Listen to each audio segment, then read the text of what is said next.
Hi అండి. నమస్తే. ఈరోజు వీడియోలో చాలా సింపుల్ మెథడ్‌లో ఒకసారి నేను చూపించినట్టుగా టమాటా పుదీనా పచ్చడిని చేసి చూడండి. అన్నం మొత్తం ఈ పచ్చడితోనే తినేస్తారు. అంత బావుంటుంది. ఈ పచ్చడి అన్నంతో పాటు బ్రేక్‌ఫాస్ట్‌లో కూడా తినొచ్చండి. ఇప్పుడు ఈ పచ్చడి చేయడానికి ఇక్కడ నేను కొంచెం దోరగా ఉన్న టమాటాలను తీసుకున్నానండి.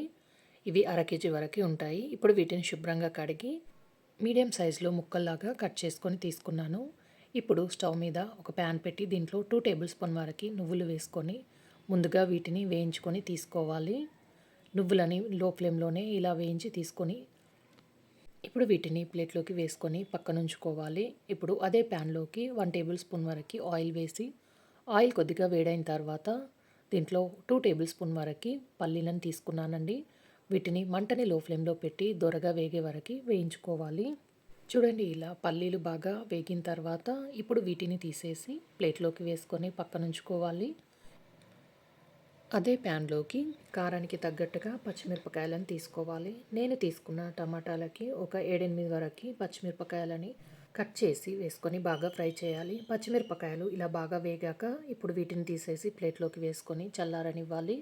ఇప్పుడు అదే ప్యాన్లోకి మిగిలిన నూనెలో ముందుగా కట్ చేసి పెట్టుకున్న టమాటా ముక్కల్ని ఇందులోకి వేసుకొని దీంట్లోనే చిన్న ఉసిరికాయ సైజ్ అంతా చింతపండును కూడా వేసుకోవాలి. ఇప్పుడు ఈ టమాటా ముక్కల్ని ఒక 2-3 నిమిషాల పాటు కలుపుకుంటూ మెత్తగా ఉడికే వరకు ఉడికించుకోవాలి. మీరు ఇక్కడ దీనిపైన మూత పెట్టేసైనా కూడా టమాటా ముక్కల్ని ఉడికించుకోవచ్చండి. కానీ ఇక్కడ నేను మూత పెట్టకుండానే ఈ టమాటా ముక్కల్ని మెత్తగా ఉడికించుకుంటున్నాను. ఇలా టమాటా ముక్కలు మెత్తగా ఉడికిన తర్వాత దీంట్లో పావు కప్పు వరకు కడిగి తీసుకున్న పుదీనాను వేసుకొని ఒక 2-3 నిమిషాల పాటు కలుపుకుంటూ మళ్ళీ పుదీనా వేగే వరకు వేయించుకోవాలి. టమాటా ముక్కలు మెత్తగా ఉడికి పుదీనా వేగిన తర్వాత ఈ టైంలోనే స్టవ్ ఆఫ్ చేసి దీన్ని పూర్తిగా చల్లారనివ్వాలి. అంతలోపు మిక్సీ జార్లోకి ముందుగా వేయించి పెట్టుకున్న పల్లీలు, నువ్వులు, పచ్చిమిర్చిని వేసుకోవాలి. దీంట్లోనే ఒక 7-8 వరకు పొట్టు తీసిన వెల్లుల్లిపాయలు, అలాగే పావు టేబుల్ స్పూన్ జీలకర్ర, ఇందులో రుచికి సరిపడా ఉప్పు, నేను 1 టేబుల్ స్పూన్ వరకు ఉప్పు వేసుకున్నానండి. ఇప్పుడు దీన్ని ఒకసారి మెత్తగా గ్రైండ్ చేసుకోవాలి.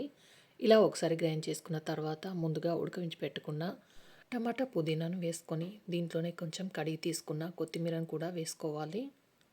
ఇప్పుడు మూత పెట్టేసి దీన్ని మరీ మెత్తని పేస్ట్లా కాకుండా కొంచెం బరకగా ఉండేటట్టుగా గ్రైండ్ చేసుకోవాలి.